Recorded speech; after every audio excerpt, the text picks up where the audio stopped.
हो ज्ञानी ज्ञान के दाता, मुनि गुरुवर को करके प्रणाम गाऊं मैं, ध्याऊं मैं सुबह शाम। तुलक सागर एक नाम एक नाम। प्रसारण पुण्यार्जक परिवार जिन शरणम तीर्थधाम के परम संरक्षक संघपति श्री प्रदीप मामा, प्रतिभा मामी, भोपाल। आदमी चला जा रहा था, चलते चलते क्या हुआ, शराबी का पैर बहक गया और छपाक से रेस्टोरेंट में गिर गया। अब सूकर और कुकर नांदगांव के थे, वो शॉपिंग करने गए थे। शादी का सीजन था, कनात के नीचे से घुसना है, ध्यान रखना। शादी विवाह का सीजन, रेस्टोरेंट खाली पड़ा है, छपाक से आदमी गिर गया।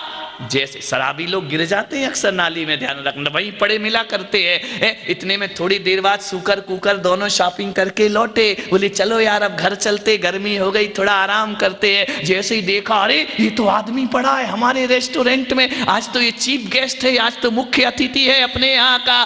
बड़ा सौभाग्य है हमारा कि आदमी हमारे रेस्टोरेंट में मेहमान बन के आया है। अरे बोले तुझे मालूम है, सूकर ने कुकर से कहा। बोले क्या? बोले अरे आदमी आया है, स्वागत का भूखा है, इसे माला चाहिए, इसे स्वागत चाहिए, उसके बिना इसका मन नहीं लगता है। तो बोले हाँ हाँ देखो, अपन भारतीय संस्कृति के सूकर और कुकर हैं, हमें भी इनका स्वागत करना चाहिए। तो सूकर ने कहा यार माला आला कहाँ से लाएं, शाल कहाँ से लेकर आए? बोले नहीं, भारतीय संस्कृति में लिखा है जिसकी जैसी हैसियत हो वैसा स्वागत करे, जिसके पास जो हो उससे स्वागत करे। समझ गए क्या?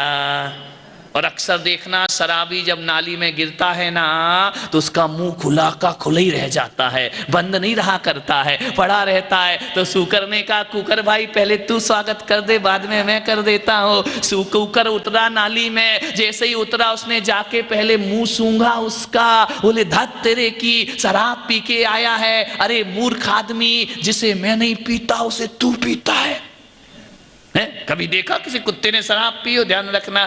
बोले जिसे मैं नहीं पीता हूं उसे तू पी कर आया है। बेटा जब तू ये पी सकता है तो ये भी पी। समझ गए क्या? कुत्ता क्या करता है? 3 पांव धरणी धरे, 1 पांव आकाश। स्टाइल तो वही है ना, 3 पांव धरणी धरे, 1 पांव आकाश। बिन बिजली बिन बादरे, बरसे मूसलधार, बरसे मूसल। अब समझ जाओ आगे क्या हुआ, शराबियों से पूछ लेना जा करके। मालूम है, जैसे ही मूसलधार मुंह में आई, शराबी बोलता है मधुरम मधुरम। अरे मैंने कहा यार ये पागल हो गया, ये आदमी मधुरम मधुरम कह रहा है। मुझे ऐसा लगा कि शराब के स्वाद में और डैश डैश डैश उसके स्वाद में कोई अंतर नहीं होगा, क्योंकि देखो ये अपने को तो मालूम नहीं है ना। पूछो शराबियों से शराब का स्वाद कैसा होता है। जैसे ही मुंह में गई बोले मधुरम मधुरम। शराबी बोला यार अभी तक शराब पीते थे तो नमकीन अलग से लेके खाना पड़ता था। समझ गए क्या? लगता है फैक्ट्री वाले मिला के ही बेच रहे हैं क्या? ध्यान रखना। पी गया। सूकर ने कहा भाई तूने तो कर दिया स्वागत, जल तो हो गया, अपने यहां तो जलपान की व्यवस्था है। फिर क्या हुआ? सूकर उतरा, उसने पूंछ उठाई। आगे उस शराबी से पूछना क्या हुआ, ध्यान रखना। शराबियों की जिंदगी ऐसी ही हुआ करती है, ध्यान रखना। मान्यवर आपसे निवेदन है, अच्छा हुआ अंगूर को बेटा ना हुआ, बेटी ने ही दुनिया सिर पे उठा रखी है, ध्यान रखना। मान्यवर, नदी तालाब कुएं में डूबकर जितने लोग नहीं मरते, आज उससे ज्यादा लोग शराब की बोतलों में डूबकर मर रहे हैं, ध्यान रखना। अरे वो जी कर भी नहीं जी रहे हैं, उनकी जिंदगी कोई जिंदगी नहीं हुआ करती है। मान्यवर, एक जिंदा लाश की तरह उनका जीवन होता है। एक बात याद रखिए, जिन्हें जिंदगी जीने का आनंद नहीं मिलता है वो ही नशे में आनंद लिया करते हैं, ध्यान रखिए। मान्यवर। सोचना क्या खाते रहते, मुंह में गुटखा भरा हुआ है, ये क्या भरा रहता है मुंह में? ऐसा खाना खा लो, पेट भर लो, रोटी खा लो, व्यंजन खा लो, नैवेद्य खा लो, मुंह में गुटखा। वो बकरी की तरह, बकरी दिन भर पत्ते चबाती रहती है, वो भी चबाते रहता है, वो भी चबाते रहता है। मालूम है, कभी गुटखा खाने वालों का मुंह देखना जा करके, उनके दांत देखना, बिल्कुल मोतियों जैसे चमकते हुए दांत हैं, इतने सुंदर दांत, दांतों का रंग बदल जाता है। मैंने कहा यार इसके दांत कैसे हो गए? मैंने कहा क्यों रे तेरे दांत ऐसे क्यों हैं? पता चला शर्मा गया, गुटखा खाता था। ये गुटखा खाने वालों के दांत ऐसे होते हैं कि जैसे बस स्टैंड पे सार्वजनिक शौचालय का नहीं, कभी देखना कमोड का रंग और उसका रंग एक सही होता है? मैंने तो देखा नहीं है सार्वजनिक शौचालय, ध्यान रखना। लेकिन मुझे लोगों ने बताया कि जो उस कमोड का कलर हो जाता, घर वाली नहीं, वो सार्वजनिक है, उसका कलर, इनके दांत का कलर एक से ही हुआ करता है। इतने सुंदर भगवान ने मोतियों जैसे दांत दिए थे, ये क्या हाल बना लिया उसका? ध्यान, इतनी सुंदर पवित्र देह परमात्मा से मिली थी, क्या दशा कर ली उसकी तुमने अपने जीवन में? मान्यवर, एक शराबी अपने घर को क्या देता है, विचार करिए। एक पिता जो जिंदगी भर समाज में अपनी इज्जत कमाता है, अपने आचरण से, अपने व्यवहार से समाज का मुखिया बन के बैठता है, उसने जीवन भर अपने चरित्र को बचाया है, जीवन भर अपनी इज्जत को बचाया है, तब समाज उसे ले जाकर ऊंचे स्थान पर बिठाती है। एक समय वह था जब तुम्हारे पिता की बात 4 लोग सुना करते थे, एक समय वह था जब तुम्हारा पिता समाज के फैसले किया करता था, लेकिन जब से बेटा शराब पीने लगा ना, उस पिता को मंदिर जाने में शर्म लगती है। ध्यान रखना, वो समाज के फैसले अपने हाथ में नहीं ले सकता है। जो कभी शान से जाता था, आज तुमने शराब पीकर अपने पिता का माथा झुका दिया है। लोग कहते हैं ये देखो इसका बेटा शराब पीकर पड़ा हुआ है। ध्यान रखना, क्या दिया एक बाप को तुमने, जिस बाप ने तुम्हें बचपन में जब तुम रोते थे ना, तो अपनी हाथ को काट का झूला बना दिया था। ध्यान रखना, रात रात जागता था तुम्हें चुप करने के लिए, तुम्हें सुख देने के लिए, तुम्हारे आंसू पहुंचने के लिए। तुम्हारी माँ खुद गीले में सो के तुम्हें सूखे में सुखाया करती थी। बताओ उन माँ बाप को तुमने क्या सम्मान दिया है, क्या ऊंचाइयां प्रदान की हैं? आपने क्या दिया उस माँ बाप को? ये दिया, उसकी बनी बनाई इज्जत मिट्टी में मिला दी और बता दिया समाज के बीच कि इसका औलाद, इसकी बेटा शराब पीता है। ये कान में जब शब्द पढ़ते हैं ना, तो बेटा का, बाप का सीना छलनी हो जाता है। लेकिन लाचार है बाप, कुछ नहीं कर सकता है। ध्यान रखिए, एक शराबी अपनी मां को क्या सम्मान देता है? जब तुम पैदा हुए थे तो मां ने तुम्हारे मुंह में शराब की बोतल नहीं लगाई थी, मां ने तुम्हारे मुंह में आंचल का दूध लगाया था। ध्यान रखना है। कौन माँ बाप है जो चाहते उसका बेटा शराबी हो?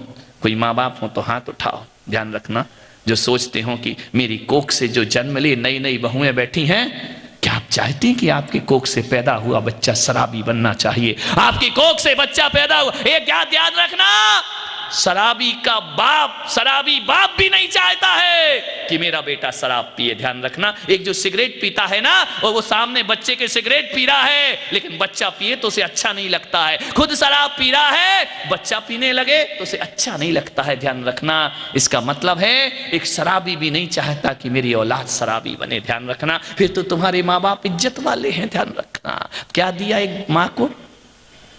जब जन्म हुआ था तो माँ ने सोचा था मेरा नाम करेगा रोशन जग में मेरा राज दुलारा। ये नाम रोशन किया है। बेचारी मंदिर जाती है, मुनियों के पास जाती है, आहार देती है, भक्ति करती है, लेकिन कोई कह देता इसका बेटा शराब पीता है, उसकी सारी भक्ति मिट्टी में मिल जाया करती है। एक शराबी अपनी माँ को क्या इज्जत देता है? बोलिए। अरे माँ को इज्जत ऐसे नहीं दी जाती है। जब हमारी माँ से लोग मिलते थे ना, तो कहते थे कि बोल माँ, कौन सा पुण्य किया है जो ऐसे बेटे को तूने जन्म दिया है। ध्यान रखना। लेकिन आज तुम शराबियों के माँ बाप से मिलो तो बाप तो लज्जित होता ही है। उसके दोस्त कहते कौन सा पाप किया था जैसा शराब पीने वाला बेटा तेरे घर में? ये सम्मान दिया तुमने माँ बाप को, व्यसन करके, फैशन करके। माँ बाप का अपमान मत करो मेरे भाई। एक शराबी अपनी पत्नी को क्या देता है? विवाह करके लाता है, शादी करके लाता है, और पहली ही रात जब पत्नी को पता चलता है कि मेरा पति शराब पीता है, उसके शादी का सब श्रृंगार उसे फीका फीका लगने लगता है। ध्यान रखना, क्या करे ये नारी बिचारी, छोड़ के भी नहीं जा सकती है, विवाह करके लाई है। अरे जब डोली में बैठ कर आती है और उसे पता चलता है कि उसका पति शराब पीता है, तो बेटी कहती है, पिता तूने डोली में नहीं, इससे अच्छा मुझे अर्थी में विदा कर देता। एक शराबी क्या देता अपनी पत्नी को? ना सुख दे पाता है, ना इज्जत दे पाता है, ना प्यार दे पाता है, गालियों के सिवा कुछ नहीं, मारपीट के सिवा कुछ नहीं। मैं तो कहता हूं शराबी की पत्नी सुहागिन होके भी विधवा का जीवन जिया करती है। ध्यान रखना, कौन से अरमान उसके पूरे होते हैं? उसे लगता है कि तूने मेरे मांग में सिंदूर नहीं, मेरे अरमानों का खून भरा है। हे भगवान, कैसा मेरा इस पति के साथ विवाह हो गया। माँ बाप को कहती है कि पिताजी मुझे धक्का दे देते कुएं में, लेकिन इस शराबी के साथ मेरी शादी नहीं करते। बोले क्या? ये बोल भी नहीं सकती है, चुपचाप जुल्मों को सहती रहती है, चुपचाप अपने कष्टों को, अपनी पीड़ा को हृदय में रखती है। क्या मिलता है एक शराबी की पत्नी को? मैं आपसे निवेदन कर रहा हूं, धन दौलत रुपया पैसे के ढेर पर बिठाने से उसको सुकून नहीं मिला करता है। जिसका पति इज्जत वाला होता है, अरे चटनी रोटी भी खा के बेटी सुखी रह लिया करती है, लेकिन फटपन भोग बनाओ और शराब पीता हो, उसके यहाँ कैसे जिंदगी गुजारेगी? रात दिन झिड़कियां सुनेगी, रात दिन गालियां सुनेगी। क्या मिलता उस पत्नी को? विवाह करके विधवा जैसा जीवन मिला करता है। उसके अरमान खत्म हो जाते हैं। वो अपनी सहेली से बोल नहीं पाती है कि मेरा पति कैसा है। ध्यान रखना, जब उसकी सहेली बताती मेरा पति बहुत अच्छा है, आचरणवान है, व्यसन मुक्त है, तो उसकी नजरें झुक जाया करती हैं, अंदर ही अंदर घुटती है वह। ध्यान रखना, ना तुमने माँ को कुछ दिया, ना बाप को कुछ दिया, ना पत्नी को सुख दे पाए। ध्यान रखना, एक शराबी अपनी औलाद को क्या देता है? उसके बच्चे जब स्कूल जाते हैं, वो दूसरे बच्चे चढ़ाते इसका बाप दारू पीता है। अब बोलिए, जिस बच्चे को बचपन से सुनने को मिलेगा वो अपना बौद्धिक विकास करेगा या कुंठा में जीकर अपना भविष्य बर्बाद करेगा? ध्यान रखिए, शराब एक है। लोग कहते हैं शराब पियो तो एक की जिंदगी बर्बाद होती है, और मैं पुलक सागर कहता हूं कि शराब एक पीता है, असर पूरे परिवार को हुआ करता है। ध्यान रखना, पूरा परिवार बर्बाद होता है। मान्यवर, ऐसी शराब से बचने का प्रयास करिए। वो बहन सावन में राखी में इंतजार करती है शराबी भाई का। एक बात बोलिए, यदि शराब में इतनी ही इज्जत है ना, तिवाकली वाल, गंगवाल, पहाड़े लगाना छोड़ो, अपने नाम के आगे शराबी लिखना कि मैं शराबी हूं। ध्यान रखना, कितनी इज्जत मिलेगी तुम्हें समाज में। दो कौड़ी की भी इज्जत नहीं बचेगी। माँ की इज्जत का ध्यान रखो, पत्नी की सुहाग का ध्यान रखो, पत्नी की खुशियों का ध्यान रखो, बच्चों के भविष्य। आज तुम अपनी मस्ती में शराब पीते हो, बच्चों का भविष्य बिगड़ता है, फ्यूचर बिगड़ता है। तुम्हारी बेटी से कह दिया जाए कि शराबी की बेटी है, तो क्या वो बेटी गर्व से छाती चौड़ी कर पाएगी? ध्यान रखना है, नहीं, शर्मिंदा हो जाएगी वो बेटी। ध्यान रखना, विश्वासघात किया है आपने सबके साथ। ये पाप अमीरी की कोठी में पनप रहा है, गरीब की झोपड़ी में भी पनप रहा है। फर्क कितना है कि अमीर कोठी में बंद होके पीता है, गरीब सड़कों पर पीता है, लेकिन शराब तो सभी जगह पहुंच रही है ना। सोचना है आपको, शोषण किया है आपने अपने रिश्तों का, अपने परिवार का। मान्यवर, इस राज सुंदरी के शौकीन जीवन के अंत में कुत्ते की मौत मरा करते हैं। ध्यान रखना, एक भी इज्जत की मौत नहीं मरता। इस सुरा सुंदरी के जितने भी शौकीन हैं, कौन इनको शांति की विनयांजलि देगा? कौन श्रद्धांजलि देगा इनको, जिसका जीवन ही बर्बाद रहा? मुर्दे की तरह जी रहे हो, सांस चल रही है इसलिए जी रहे हो। हर एक अच्छा काम करके जीते ना, पत्नी भी गर्व करती, बेटा भी गर्व करता, माँ बाप भी गर्व करते, एक अच्छा आचरणवान जीवन जीते तो। मान्यवर, सोचना है, देश के हालात बहुत खराब है। तुम्हारे नांदगांव में 7 दिन में एक बार पानी आता है। विचार करिए, पानी की कमी है। आगे अभी देखना गर्मी आएगी पानी पाने के लिए आदमी लड़ा करता है। ऐसे भी देश है, राजस्थान में जाकर के देखो, एक घड़ा पीने का पानी लेने के लिए एक बेटी को 3 किलोमीटर दूर जाना पड़ता है, जवान बेटी को, तब जाकर मुश्किल से एक घड़ा पीने का पानी नसीब होता है। ये दुर्भाग्य है इस देश का कि यहां पीने का पानी पीने के लिए 3 किलोमीटर दूर से लाना पड़ता है, और शराब हर गली हर चौराहे पर मिल जाया करती है। मान्यवर, शराब हर जगह उपलब्ध है, पानी मिले या ना मिले, शराब हर जगह उपलब्ध है। मान्यवर, आपसे निवेदन है, बचो, कोई तुम्हें नहीं सुधारेगा। स्वप्रेरित होकर व्यसन मुक्त जीवन जीने का प्रयास करो। मैं एक बार जेल गया प्रवचन करने, नहीं तो ऐसे कान खड़े कर लिए कि जेल गए महाराज, जेल होके आ गए क्या। प्रवचन करने गया, तिहाड़ जेल गया, दिल्ली के जितने भी बड़े बड़े जेल हैं सब जगह मैंने प्रवचन किए हैं। मेरे प्रवचन के बाद मैंने क्या देखा, एक कैदी एक पेड़ के नीचे मेरे प्रवचन सुनने के बाद फूट फूट कर रो रहा है। जेलर ने मुझे इशारा किया कि महाराज उसको देखो, वो रो रहा है जोर जोर से। मैं उसके पास गया, मैंने कहा क्या हुआ। उसके कंधे पर मैंने हाथ रखा, उसने मेरा हाथ पकड़ा और रोने लगा जोर जोर से। मैंने कहा क्यों रो रहा है। समझ तो मैं गया कि जेल में है तो कर्म तो खराब ही किए होंगे इसने। फिर भी मैंने कहा कि तुमसे ऐसी क्या गलती हो गई। मालूम है उसने मुझसे क्या कहा, महाराज 10 दिन बाद मैं सजा से मुक्त हो रहा हूं, 10 दिन बाद मेरी सजा पूरी हो जाएगी।